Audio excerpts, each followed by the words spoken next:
আয়না তো এমন করে না কখনো। আজকে করছে। তুমি ঠিক আছো তো? হ্যাঁ, কিন্তু আয়নাটা আজ অদ্ভুত লাগছে। এটা গরম কেন? কারণ আমি এখন জেগে আছি।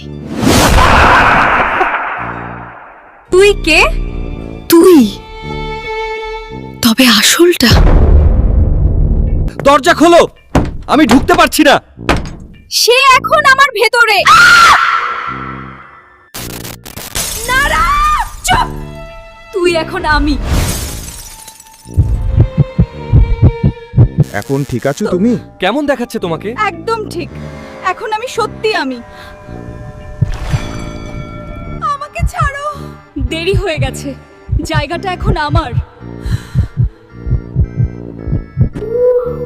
ঘরের জনকে হবে এবার তো।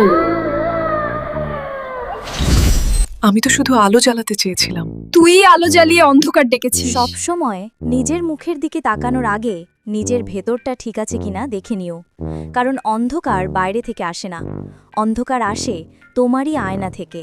গল্পটা যদি তোমাকে শিহরিত করে, সাবস্ক্রাইব করো, লাইক করো, কমেন্ট করো এবং চোখ রাখো পরের গল্পের ওপর। See you.